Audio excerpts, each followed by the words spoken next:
Sir Robert, simula ba na dumami ko sa Diwata na nag-epekto sa negosyo?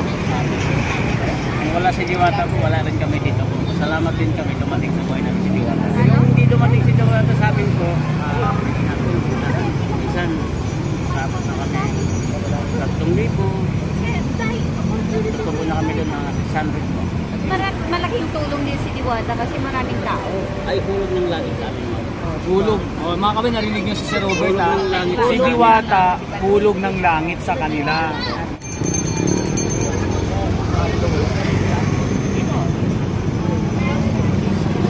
Ano pala mo, Sir? Robert po. Oh, si Sir Robert, mga kababayan, nagtitinda dito ng ng mais, tsaka mani.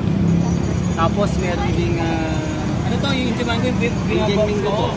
Pinagyan ng bagoong. Opo, Sir Robert? Yes. Sir Robert, simula ba na dumami ko sa Diwata na nag-epekto sa negosyo?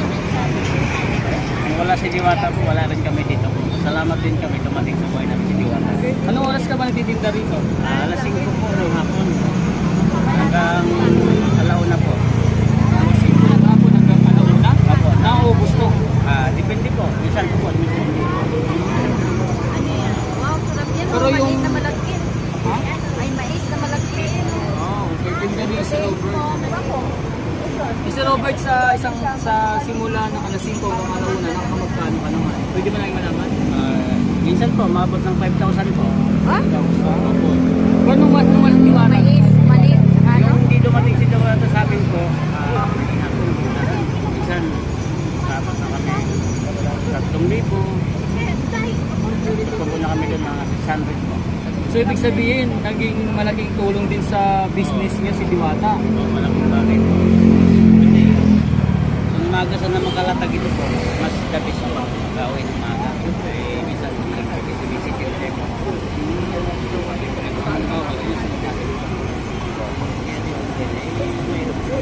So pag dating alas 5, wala na masyadong nagre-repair. Kumbaga yung nag-clearing, wala na. Wala na po. So yan, yung negosyo ni Sir Robert, mga kabayan. Mais, mani, Discord. Discord. 5,000 po. So, namumunan din kami na sa 3, 4. Pero kuya, maganda kasi hindi ka umuupo ng pwesto. Hindi ko na. Pero minsan lang po kasi minsan hindi kaya din po. Kasi kuya, pagod. Saka malaking tulong din si Diwata kasi maraming tao. Ay hulog ng langit sa amin. Hulog. Oh, mga kami, narinig niyo si Sir Robert. Hulog ng langit. Si Diwata, hulog ng langit sa kanila. Parang same doon yung kay Tatay Eileen na yung nag-ice cream interview natin, di ba? Ayan, hulog ng langit si Diwata. Kasi si Diwata, palagay ko meron niyang fairy godmother eh. Parang, di ba yung fairy godmother, meron siyang meron siyang Magic wand? magic wand. Pag isang kumpas lang niya, alam mo nang mangyayari. Oh, yung kay manga pala to, hindi pala magic wand. Pasaway ka.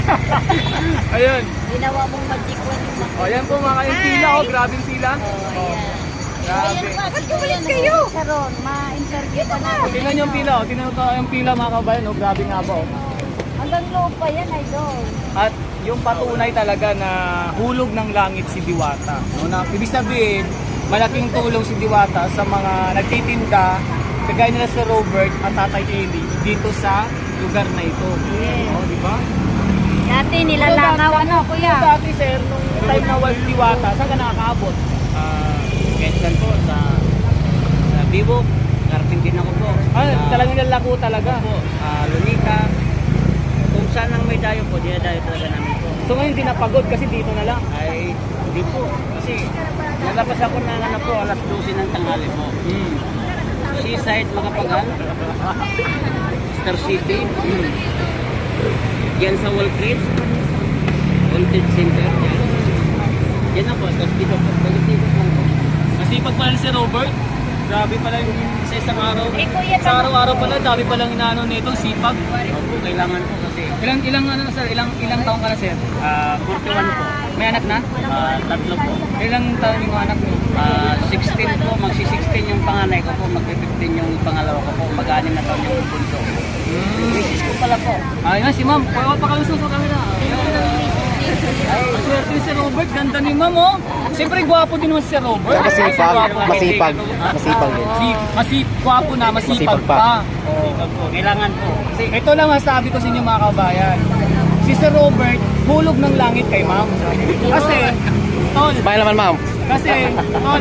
kasi masipag na, gwapo pa. Hindi mo ba binubulo si sir niya? Hindi binubula. Kasi yung dati binubula, alam nyo ba, natutuwa nga ako kasi simula nung nagkaroon ng gantong customer si Diwata, yung hindi lang pala siya yung nagkakaroon ng blessing, kundi pati yung ating mga kabayan na ganito yung hanap buhay, ay nakakambo ng pinaswerte.